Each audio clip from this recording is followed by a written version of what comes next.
इस देश में दो संविधान न हो, दो प्रधानमंत्री न हो और दो झंडे न हो। देश का झंडा, देश का निशान एक ही होना चाहिए। एक ही निशान के तले पूरा देश है। इसमें आपत्ति है? नहीं कर सकते, स्वयं जवाहरलाल नेहरू ने कहा है। अब मुझे क्या कह रहे हो? नेहरू ने स्वयं कहा है। मैं रेफरेंस भी दे देता हूं। अरे यार, ये नेहरू जी ने लिखा है, सूरज समझते नहीं हो? अनुवाद हो रहा है या नहीं हो रहा है अंदर? मान्यवर प्रेमचंद्रन जी ने, यहां से किसी सदस्य ने कहा, एक शब्द प्रयोग पर बहुत बड़ी आपत्ति की। मैं वो शब्द प्रयोग की अनुमोदन करने के लिए आज मेरी बात कहना चाहता हूं। मैं वो शब्द प्रयोग को सपोर्ट करना चाहता हूं। वो शब्द प्रयोग था नेहरूवियन ब्लंडर। नेहरू के समय में जो ब्लंडर हुआ था, इसके कारण कश्मीर को भुगतना पड़ा। मैं मान्यवर इस सदन में खड़ा रहकर आपके आसन के सामने जिम्मेदारी के साथ कहता हूं कि दो बड़ी गलतियां जो पंडित जवाहरलाल नेहरू के प्रधानमंत्री काल में हुई, उनके लिए गए निर्णयों से हुई। इसके कारण सालों तक कश्मीर ने सहन करना पड़ा। एक सबसे बड़ी गलती, जब हमारी सेना जीत रही थी, पंजाब का एरिया आते ही सीज फायर कर दिया गया और पाक ऑक्यूपाई कश्मीर का जन्म हुआ। अगर सीज फायर 3 दिन लेट होता तो पाक ऑक्यूपाई कश्मीर आज भारत का हिस्सा।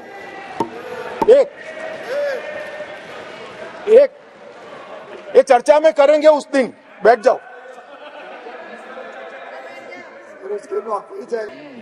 मान्यवर, मैं एक कोट अनकोट पढ़ना चाहता हूं।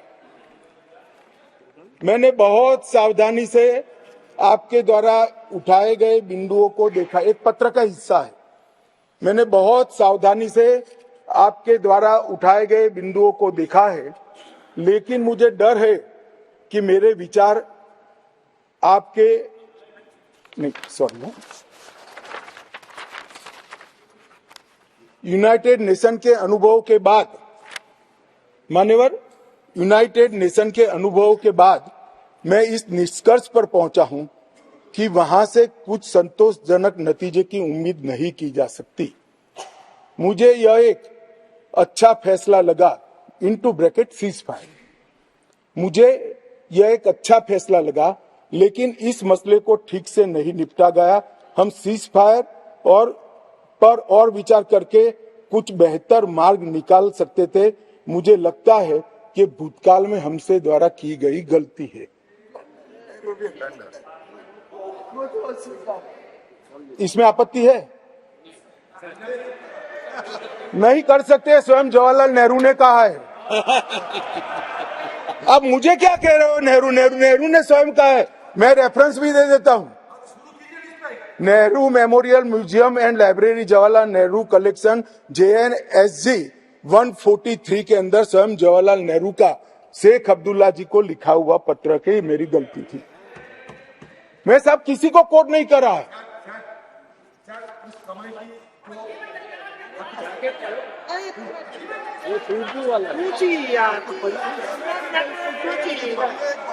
कम्युनिकेशन का मसला नहीं है।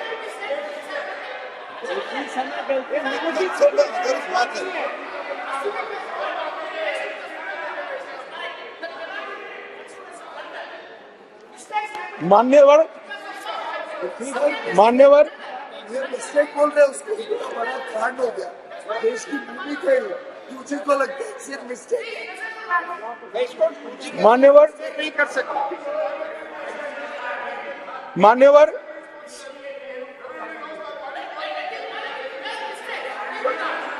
सर ये सोचिए, भूमि चली गई, ये मिस्टेक बोलता है, ब्लंडर। मान्यवर,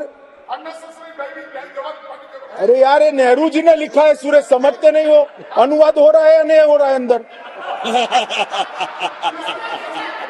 ये नेहरू जी ने कहा है, मैंने नहीं कहा है।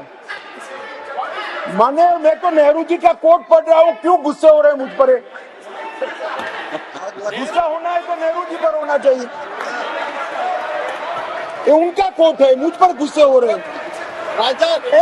मेरी तो समझ में ही नहीं आता है।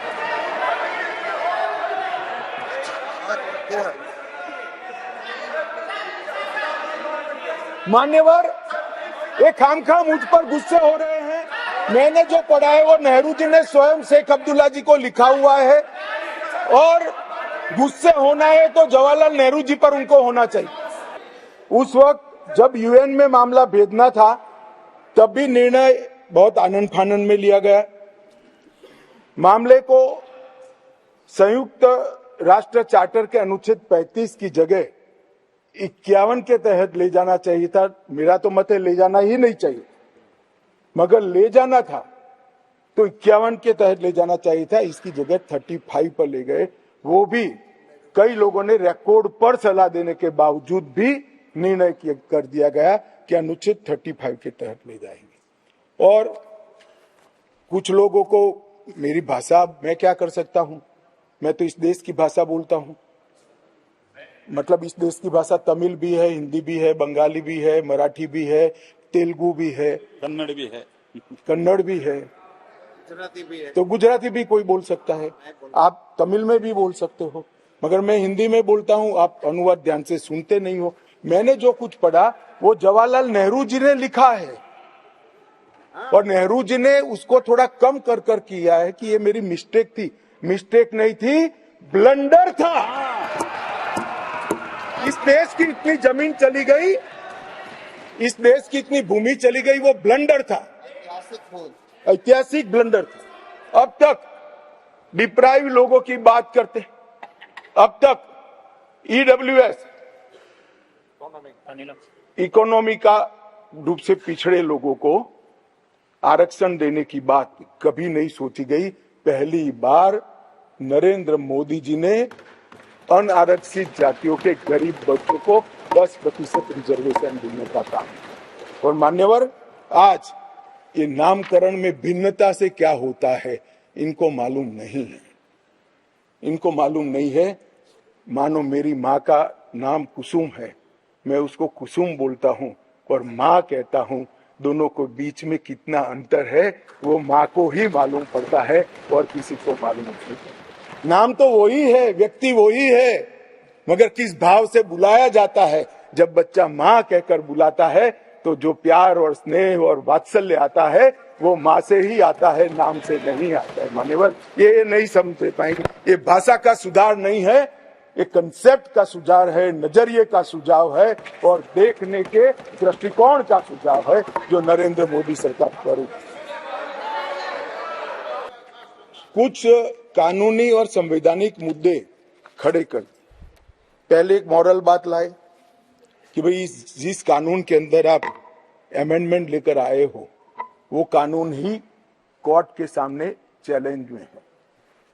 मसूदी साहब तो हाई कोर्ट के जज रहे, विद्वान न्यायाधीश रहे हैं, अधिवक्ता अच्छे ही होंगे तभी तो जज बने होंगे। मैं उनको कहना चाहता हूं, धारा 370 भी काफी साल तक चैलेंज में रही, क्यों नहीं रोका उसको?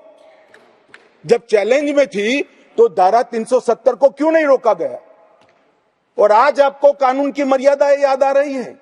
फिर भी मैं स्पष्टता करना चाहता हूं, आपकी ही पिटीशन है, आप पिटीशनर हो। इस पर स्टे मांगा गया था, स्टे पर बहस हुई, न्यायाधीशों ने सुनवाई कर स्टे देने से इनकार किया। स्टे देने से इनकार किया। मैं बहुत रिस्पॉन्सिबिलिटी के साथ यहां बोल रहा हूं, कोई स्टे नहीं है, कोई स्टे नहीं है। कहा कि हम समाज करेंगे, एडमिट किया, जो एडमिट खुद ही होता है कि नहीं नहीं, एडमिट होने से कुछ नहीं होता, स्टे करना पड़ता है, ऑर्डर में स्टे करना पड़ता। मान्यवर, जब तक आप तो जज रहे साहब, ऊपर वाले से तो डरिए, फारूक साहब से इतना मत डरिए। मान्यवर, पिटीशन एडमिट होने से किसी को डराता नहीं, फिर भी डरते हैं, बोलिए। मेरा काम डराना नहीं है, आप लोगों का काम है डराना, हम डराते हैं। मान्यवर, कहा है उसका जवाब मैं आपके बाद दूंगा। नहीं दे सकते आप, नियमों के अनुसार नहीं दे सकते। मान्यवर, जब कोई भी पिटीशन सुप्रीम कोर्ट के सामने जाता है, अगर सुप्रीम कोर्ट उसको स्टे नहीं देता है तो तब तक यथास्थिति बनती है, और यथास्थिति ये है कि राष्ट्रपति महोदय ने इसको कानून को बनाने का काम पूर्ण कर दिया है। ये यथास्थिति है। इसके लिए मैं इसके अंदर अमेंडमेंट लेकर किसी भी समय पर आ सकता हूं। मान्यवर, किसी ने भी नहीं कहा था कि आर्टिकल 370 जाने के बाद कश्मीर में आतंकवाद समाप्त हो जाएगा। सुनिए ना, सुनिए, अरे भाई सुनो ना, मैंने कहा था आतंकवाद का मूल आर्टिकल 370 के कारण खड़ा हुआ अलगाववाद की भावना है। आर्टिकल 370 जाने से अलगाववाद में बहुत बड़ी कमी आने वाली है और इसके कारण आतंकवादी भावनाओं में कमी आएगी। रिकॉर्ड की बात है भाई अधीररंजन जी। अब मैं बताता हूं मान्यवर, 1994 से 2004, इसमें शासन पर मैं नहीं जा रहा, कालखंड बोल रहा हूं, कई शासन आए हैं। टोटल आतंकवाद की कुल घटनाएं 40,164 हुई। छोटी छोटी घटनाएं भी है, कुछ बड़ी भी है। 2004 से 14 मनमोहन सिंह सोनिया जी के शासन का समय आतंकवाद की घटनाएं 7,217 हुई, 7,270, और नरेंद्र मोदी सरकार में 14 से 23 तक सिर्फ 2,000 हुई। 70% की कमी आई। और मैं थोड़ा और एक्सप्लेन करना मांगता हूं कि ये जो 2,197 आई है, इसमें से एक घटना का जिक्र है। 65% घटनाएं पुलिस की गई कार्यवाही के कारण अकर हुई है। मतलब कोई जगह पे सूचना मिलती है कि आतंकवादी छिपा है, पुलिस इस पर हमला करती है, तो भी वो आतंकवादी मुठभेड़ मानी जाती है। इस प्रकार की 70% कमी आई है 2004 से 14 में, और 14 से 23 में नागरिकों के मृत्यु के अंदर 72% की कमी आई है, और सिक्योरिटी फोर्सेस के मृत्यु के अंदर 59% की कमी नरेंद्र मोदी सरकार में। इसलिए मैं कहता हूं, मैं ठीक ही कहता था, अलगाववाद की भावना का मूल, उसका उद्भव स्थान आर्टिकल 370 है। वो जाएगा, अलगाववाद की भावना भी over a period of time खत्म होगी और आतंकवाद भी खत्म। और कल पथराव की बात करते, मैंने 2 साल लिए हैं साहब। 2010 2654 पथराव की घटनाएं हुई थी 2010 में। 2023 में 0, एक भी पथराववाद की घटना। ऑर्गेनाइज हड़ताल, जो कॉल देकर पाकिस्तान से कॉल देते थे इनके आका, और कश्मीर की वैली और जम्मू बंद हो जाते थे। 132 ऑर्गेनाइज हड़तालें हुई थी 2023 में। एक भी हड़ताल नहीं, एक भी बंद नहीं। मान्यवर, पथराव में नागरिकों की मृत्यु 2010 में 112 हुई थी। 23 में क्योंकि पथरावी नहीं हुआ है, नो इंजर्ड नो डेथ। मान्यवर, सिक्योरिटी फोर्सेस पथराव के कारण 6,235 हुए थे इंजर्ड सिक्योरिटी फोर्सेस, और इस बार क्योंकि पथरावी नहीं हुआ है, 0 इंजर्ड है। क्या बदलाव हुआ है? इनको मैं कहता हूं क्या बदलाव हुआ है। अरे इसी सदन में रहकर सारी मर्यादाएं तोड़कर अगर धारा 370 खत्म हुई तो खून की नदियां बह जाएगी कहते थे। खून की नदियां छोड़ो, कंकर चलाने की हिम्मत नहीं है किसी की। इस तरह की व्यवस्था भारतीय जनता पार्टी की सरकार। और मान्यवर, सीज फायर के वायोलेशन की घटना 2010 में 1 साल में 70, 2023 में 2। घुसपैठ 2010 में 489, 2023 में सिर्फ 48। आतंकवादी मारे गए 112 मारे गए थे। कुल मिलाकर एवरेज निकाल दे तो 278 आतंकवादी मारे गए हम। मान्यवर, वापिस लौट गए, पहले 18 वापिस लौटे थे, अब 281 वापिस लौट गए। पाकिस्तान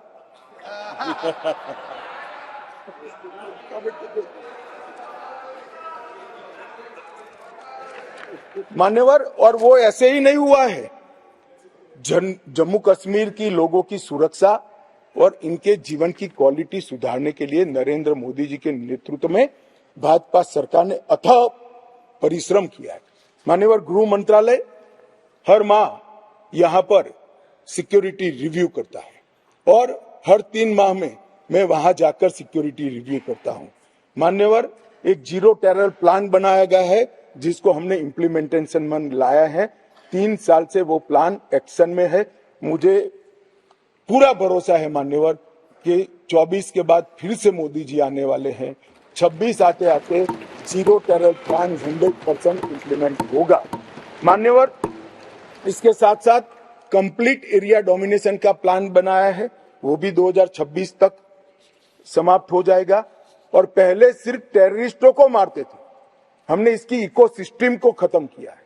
इसके साथ साथ टेरर फाइनेंस पर इकोसिस्टम को खत्म करने के लिए केस किए। एनआईए ने 32 केस किए, जिसमें कुछ पार्टियां बड़ा अरण्य रुदन कर रही है, हाय तौबा कर रही है। क्यों केस हो रहे हैं? क्यों इसलिए केस हो रहे हैं कि पाकिस्तान से पैसा आ रहा है, ये परमिटेड नहीं है, ये नरेंद्र मोदी सरकार है, ये नहीं चलेगा। एनआईए द्वारा 32 केस हुए, एसआईए द्वारा 51 केस हुए, 83 केस टेरर फंडिंग और फाइनेंस के हुए हैं। लगभग 229 अरेस्ट हुए हैं।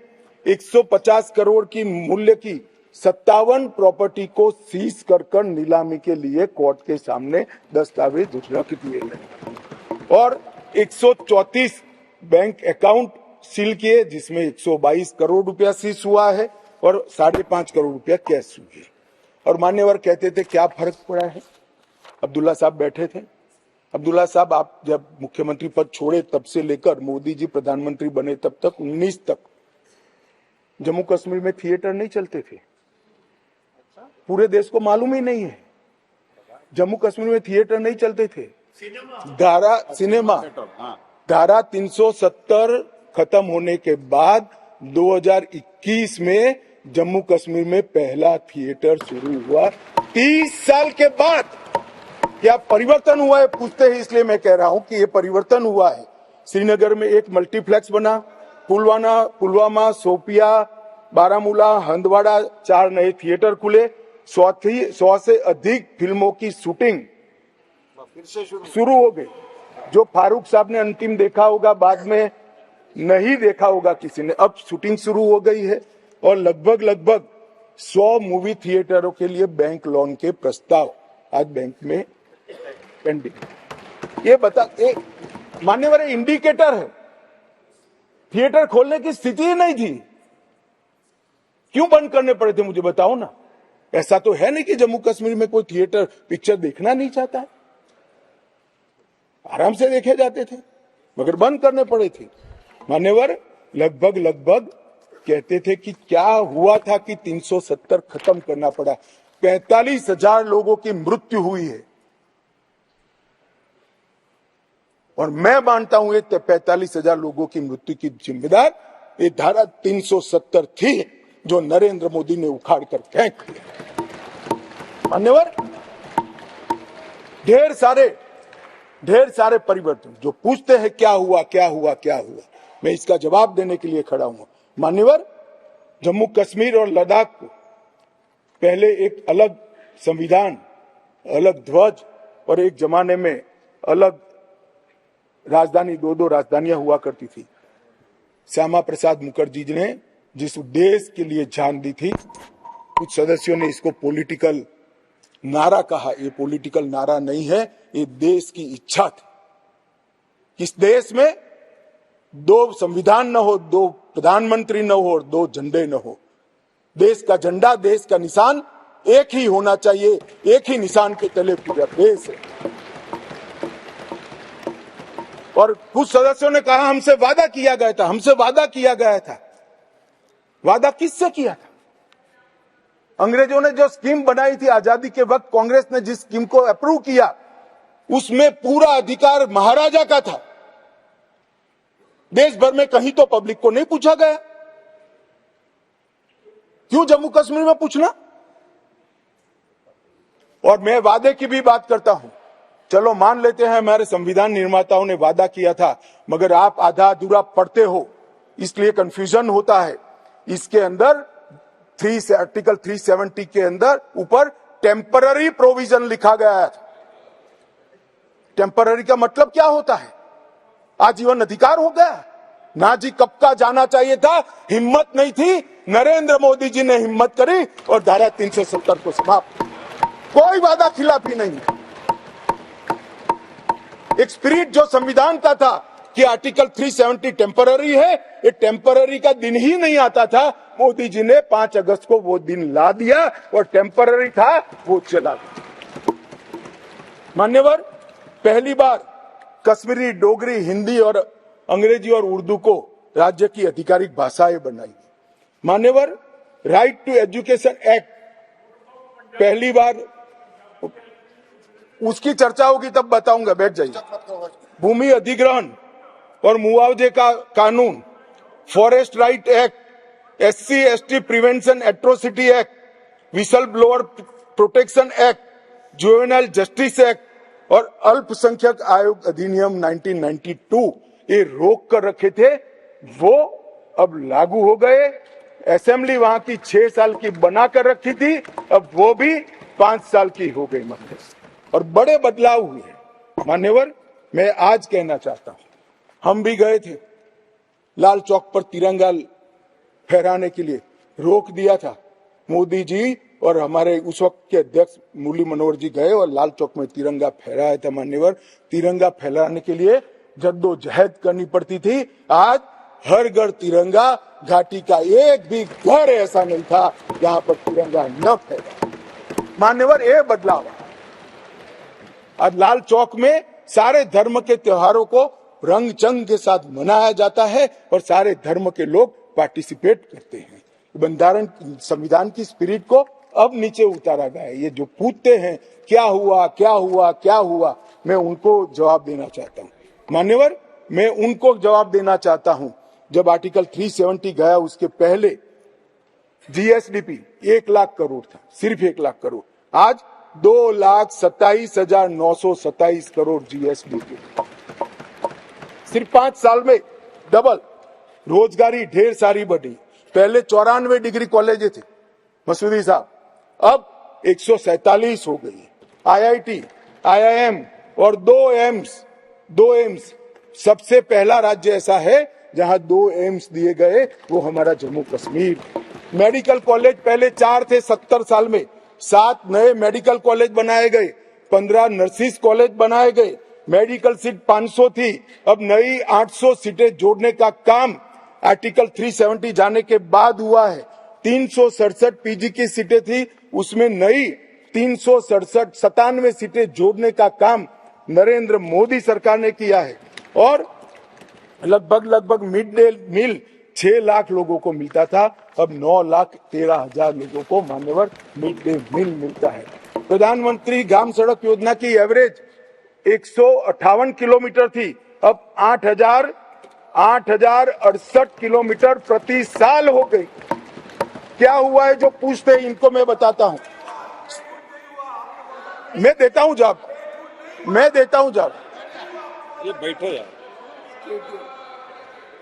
मान्यवर, स्मार्ट सिटी मिशन पहले था ही नहीं, अब 173 काम हुए हैं। प्रधानमंत्री आवास योजना में 70 साल में 24,000 घर दिए गए थे, ये 5 साल में 1,45,000 लोगों को घर देने का काम नरेंद्र मोदी सरकार का। 75 साल में 4 पीढ़ियों ने 7,82,000 लोगों को पीने का पानी पहुंचा चुके थे, अब नए 13 लाख परिवारों को पीने का पानी पहुंचाने का काम नरेंद्र मोदी सरकार ने किया। मान्यवर, शिशु मृत्यु दर 22 थी, वो कम होकर 14.30 पर लाने का काम नरेंद्र मोदी सरकार ने किया है। और लगभग 47 जन औषधि केंद्र थे, इसकी जगह 227 जन औषधि केंद्रों पर आज सस्ती दवाइयां वहां पर 5 साल में मिल गई। मान्यवर, स्पोर्ट्स में युवाओं की भागीदारी 2 लाख से बढ़कर 60 लाख तक पहुंची है, क्योंकि अब खेल हो सकते हैं।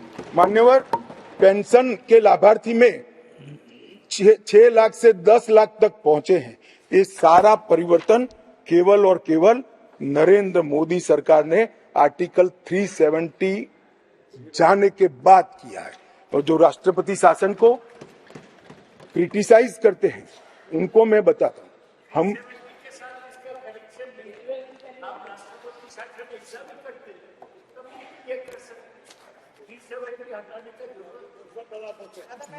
পরামর্শ চাওয়া दादा आप कई बार बंगाल में पहुंच जाते हुए यहाँ बैठे हुए 370 के कारण आतंकवाद घटा है। आतंकवाद जाने के कारण, कम होने के कारण वहां अच्छा वातावरण हुआ है। इसी के कारण ये सब डेवलपमेंट हुआ है, वरना IIM न होता, न एम्स होता, कुछ न होता। आप नहीं समझ पाओगे।